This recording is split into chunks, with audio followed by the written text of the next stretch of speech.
Hello बच्चों, कैसे हैं आप लोग। मैं आपका नॉलेज लवेरिया में स्वागत करता हूं। मेरा नाम एजाज है और आज जो बच्चों हम लोग देखने जा रहे हैं वह क्लास 10th की मैथमेटिक्स चैप्टर नंबर 10 सर्कल्स और उसका बच्चों इंट्रोडक्शन देखने जा रहे हैं हम लोग।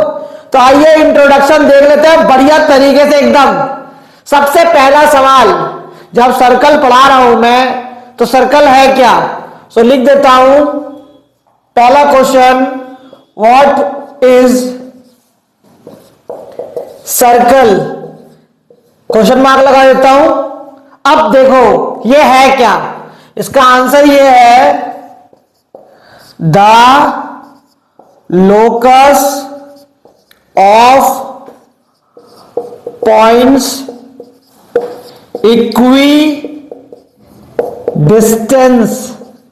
equidistant from a center point, point हो जाएगा। क्या लिखा मैंने, the locus of points equidistant from a centre point. अब आप कहोगे कि सर ये डेफिनेशन तो बहुत अजीब सी लग रही है, ये है क्या, लोकस क्या है इसमें। लोकस, तो लोकस को हिंदी में बोलते हैं हम लोग बिंदु पथ, समझ आए हिंदी इतनी अच्छी नहीं है लेकिन बिंदु पथ बोलते हैं उसको। अब बिंदु पथ का मतलब क्या है, जैसे ये पॉइंट है, अब ये पॉइंट का क्या है, रास्ता तय करना है मुझे, लेकिन यहां इसका एक सेंटर भी होगा, ये सेंटर है। अब इसको मैं इस तरीके से लेकर के जा रहा हूं, ऐसे करके, ठीक है। अब यहां से लेकर के यहां तक जैसे मान लो 5 सेंटीमीटर है, तो इधर से भी जो है वो 5 सेंटीमीटर रहेगा। और जब हम लोकस ऑफ पॉइंट को क्या कर देते हैं, मिला देते हैं, तो हमारा सर्कल जो है वो तैयार हो जाता है। समझ में आया इतना खेल। चलो अब सर्कल के बारे में जो बेसिक चीजें होती हैं वो हम लोग देख लेते हैं। जैसे मान लो सर्कल है ये, अब आप लोग ये जानते हो कि इसको जो है वो हम लोग रेडियस बोलते हैं, ठीक है। और इसको क्या कहते हैं हम लोग, पूरा का पूरा अगर 2r जो है वो यहाँ पे d इज इक्वल टू क्या होता है 2r, यानी कि ये भी रेडियस हो गया और ये भी रेडियस हो गया, और उसको हम मिलाकर के क्या बोलते हैं, डायमीटर बोलते हैं। और सेक्टर वगैरह मालूम है, पढ़ा दिया है मैंने। अब यहां पे लाइन जैसे ये खींच दी मैंने इस तरीके से, तो ये क्या हो गया, कॉर्ड हो गया। इसको क्या बोलते हैं हम लोग, कॉर्ड बोलते हैं। डायमीटर भी जो है वो क्या है, लॉन्गेस्ट कॉर्ड है, याद रखना।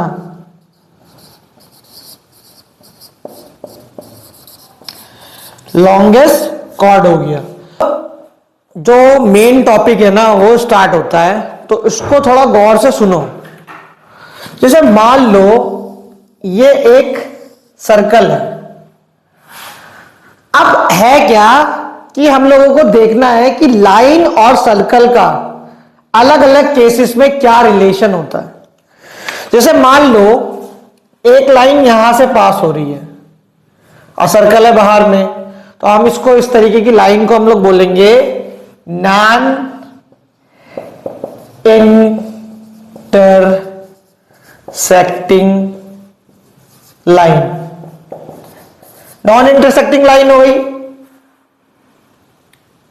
एक केस और होगा, वो क्या होगा, अगर लाइन सर्कल के अंदर से चली जाए और यहां पर क्या है, एक पॉइंट ये और एक पॉइंट ये, 2 पॉइंट से काट दे, ये लाइन जा रही है।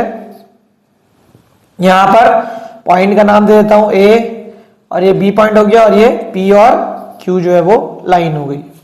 इस केस में अब इसको क्या बोलेंगे हम लोग, इसको बोलेंगे हम लोग सीकेंट। क्या बोलते हैं, सीकेंट। सीकेंट हो गया। इधर से भी लाइन पास कर दोगे, 2 पॉइंट से कटनी चाहिए, एक पॉइंट ये रहा, एक पॉइंट ये रहा, वो सीकेंट कहलाता है। तीसरा केस, तीसरे केस में ये है कि एक लाइन अगर वो पास करे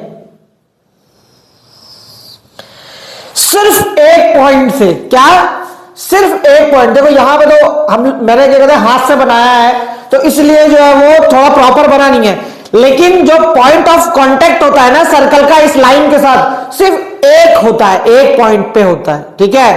तो उस लाइन को हम लोग क्या नाम देते हैं? उस लाइन को हम लोग नाम देंगे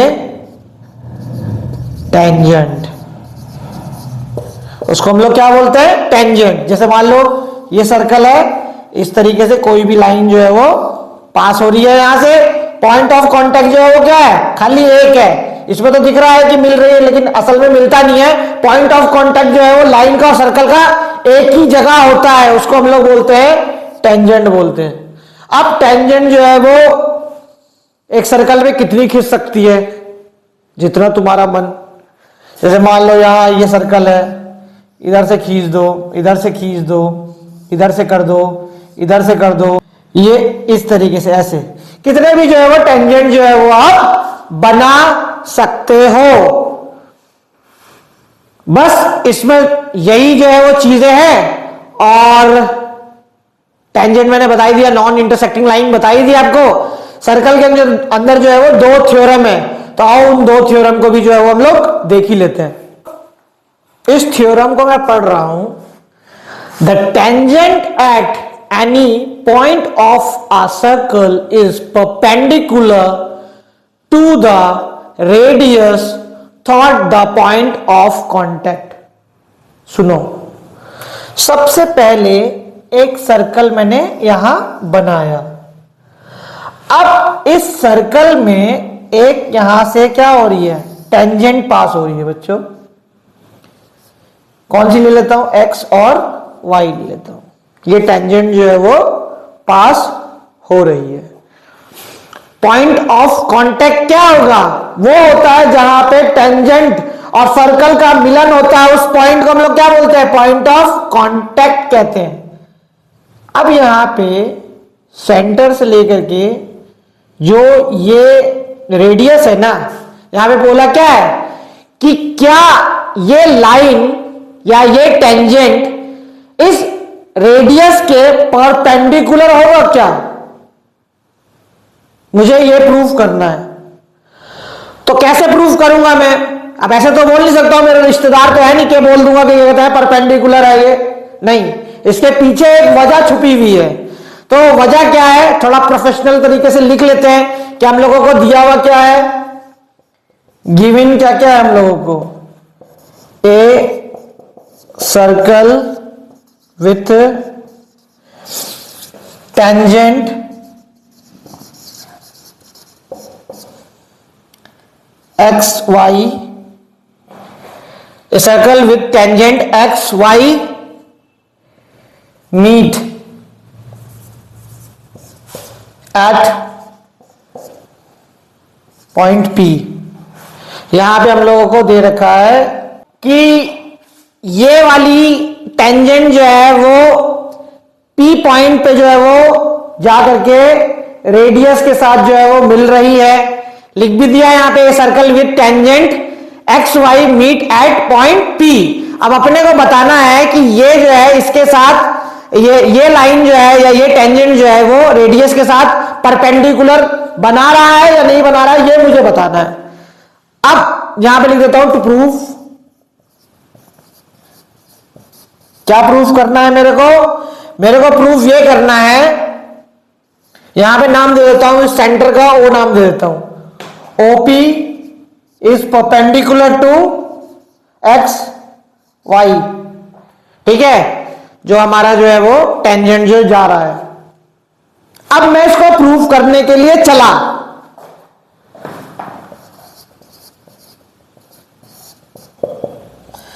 अब इसमें क्या करो, यहां पे थोड़ा सा गेम है।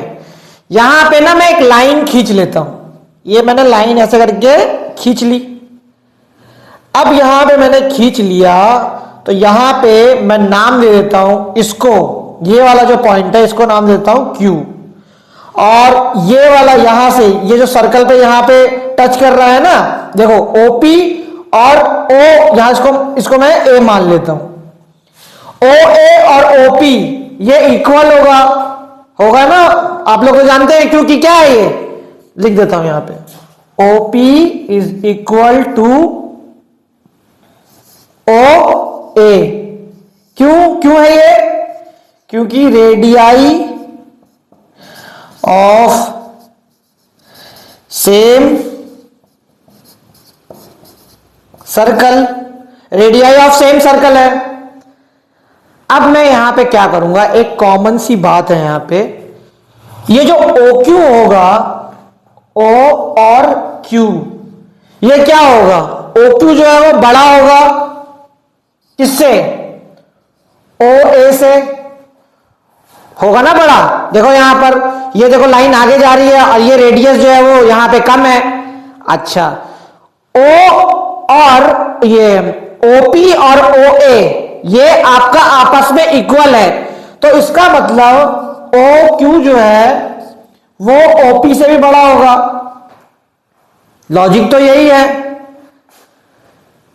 ठीक।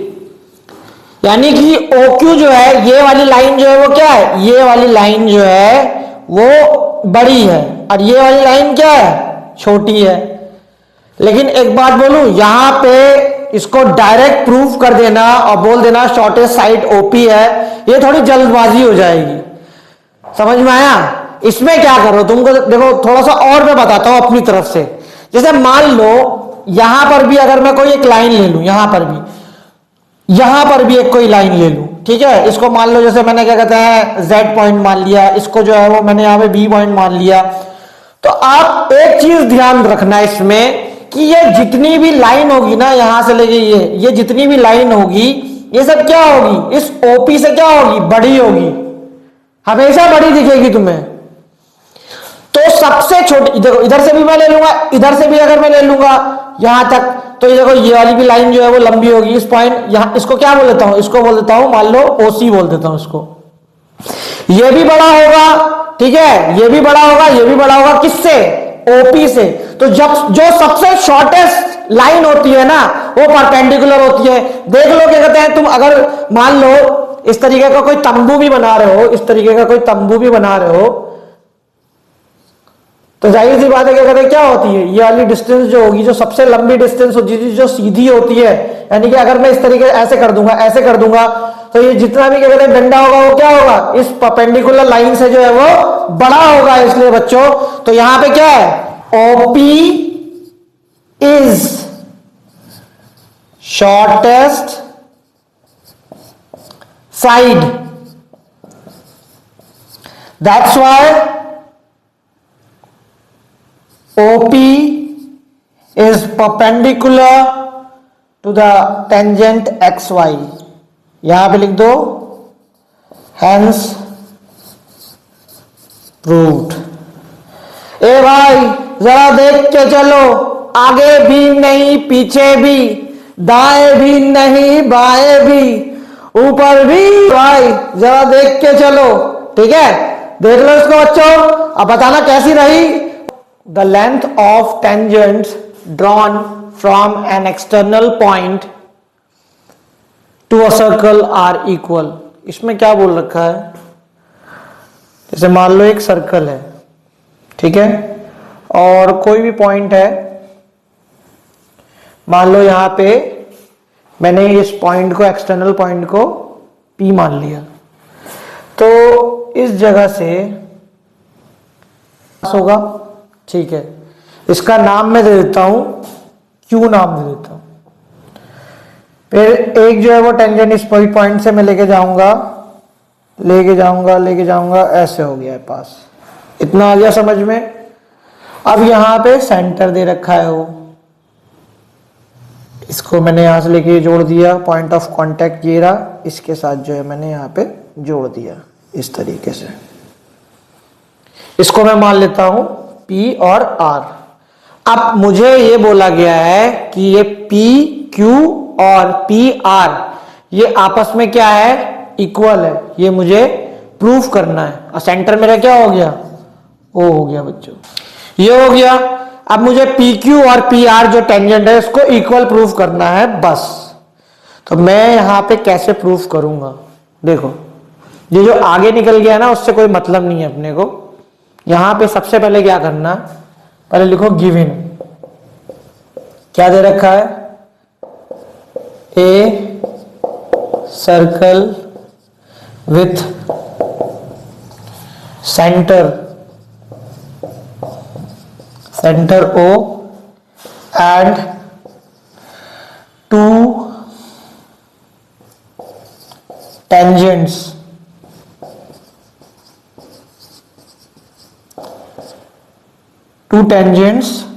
are PQ and PR। ये तो दे रखा है। अब प्रूफ क्या करना है हम लोगों को? प्रूफ यही करना है, to proof PQ is equal to PR। यही प्रूफ करना है कि दोनों टेंजेंट जो है वो आपस में इक्वल है। तो मैं यहां पे क्या करता हूं, प्रूफ करने के लिए चला तो मैं यहां पे काम करता हूं, ठीक है। इसमें एक लाइन ज्वाइन कर देता हूं सेंटर के साथ, ठीक है। तो मैं यहां पे लिख देता हूं ज्वाइन OP OQ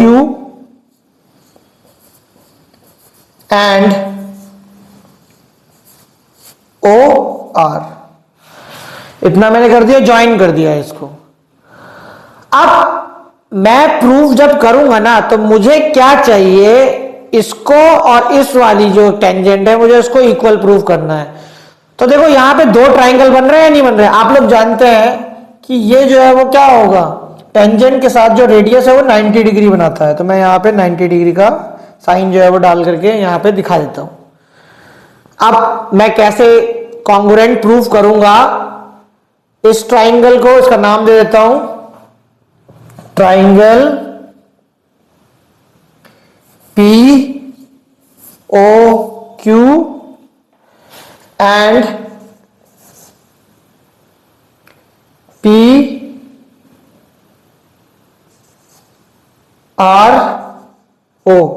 ये दो ट्राइंगल है। अब मुझे इसको कॉन्ग्रुएंट प्रूफ करना है, तो यहां पे क्या होगा, कॉन्ग्रुएंट प्रूफ अगर मुझे करना है इस दो ट्राइंगल को, तो मैं यहां पे ये कर सकता हूं कि OP और OP क्या होगा, कॉमन हो जाएगा, दोनों में कॉमन हो गया है। उसके बाद यहां पे लिख देता हूं एंगल PQO इक्वल होगा एंगल PRO के। क्यों? क्योंकि मैंने पीछे बताया था आपको, रेडियाई परपेंडिकुलर टू टेंजेंट। ये टेंजेंट जा रही है यहां पे और ये क्या है, रेडियस है या रेडियाई कह लो इसको। तो ये जो है वो परपेंडिकुलर है, तो यानी जाहिर सी बात है दोनों क्या होंगे, 90 डिग्री के होंगे। और O और Q, O and Q is equal to OR because radii of same circle. तो देखो ये वाली लाइन जो है वो कॉमन है इन दोनों ट्राइंगलों में। कौन से ट्राइंगल में? एक POR और ट्राइंगल POQ। कुछ भी ले लो जो मैंने लिखा हुआ है, किधर से भी हम लोग ट्राइंगल को कर सकते हैं। तो ये कॉमन हो गई, ये एक एंगल निकल गया और ये वाली साइड जो है वो क्या हो गई, ये जो है वो रेडियस हो गई। तो यहां पे एक काम कर सकता हूं मैं, ये इसको मैं हाइपोटेनस बोल देता हूं, ठीक है। और ये मेरा 90 डिग्री हो गया। यहां पे OQ जो है मैंने बता दिया है रेडियस ऑफ सेम सर्कल है, तो इसलिए जो है वो इक्वल होगा। और यहां पे डाल दो 90 डिग्री। अब इसको मैं कॉन्ग्रुएंट बोल सकता हूं, POQ, कॉन्ग्रुएंट का साइन लगा देता हूं, PRO कैसे हो जाएगा बच्चों? देखो ये ट्राइंगल जो है वो कॉन्ग्रुएंट हो गया। किस रूल से हुआ ये होगा राइट एंगल हाइपोटेनस साइड वाले रूल से जो है बच्चों ये हो जाएगा। और अगर कोई भी ट्राइंगल क्या होता है? कॉन्ग्रुएंट होता है। आप लोग जानते हो कॉन्ग्रुएंट मतलब क्या होता है? खूब बखूब एक जैसा। तो देखो ये और ये खूब बखूब एक जैसा है बिल्कुल। ये तो मेरी फिगर वैसे ही कहता है, तुम्हें पता है कि वैसा हाथ से तो इस तरीके से बनेगा, तो इसलिए थोड़ा सा अलग लग रहा होगा, लेकिन आप फिगर में देखोगे तो वो दोनों ट्राइंगल जो है वो एकदम कॉन्ग्रुएंट है। कॉन्ग्रुएंट किससे हो जाएंगे? कॉन्ग्रुएंट तो हो ही गए। अब यहां पे मैं लिख देता हूं PQ is equal to PR। किस वजह से? CP CT की वजह से बच्चों। अगर कोई भी जो है वो दो ट्राइंगल जो है आपस में कॉन्ग्रुएंस है तो उसके सारे जो भी, जैसे ये एंगल जो है वो इसके बराबर हो जाएगा, ये एंगल इसके बराबर हो जाएगा, ये वाला एंगल जो है वो इसके बराबर हो जाएगा, ये वाली साइड जो है वो ये कॉमन हो गई, तो कॉन्ग्रुएंट उसी को कहते हैं बच्चों। और यहीं पर मुझे वो प्रूव करके दिखाना था कि जो P पॉइंट से मैंने एक्सटर्नल पॉइंट से क्या कहते हैं ये वाला टेंजेंट PQ और PR जो है वो लिया है वो इक्वल है बच्चों। तो ये वाला क्वेश्चन भी बच्चों मैंने करा दिया, समझा दिया, बता दिया है। अगर आपको मेरा वीडियो अच्छा लगेगा तो लाइक करेगा, सब्सक्राइब करेगा, चैनल पर आइएगा और अपना ख्याल रखिएगा बच्चों। इंट्रोडक्शन मैंने करा दिया, मिलते हैं उसकी एक्सरसाइज पार्ट पे।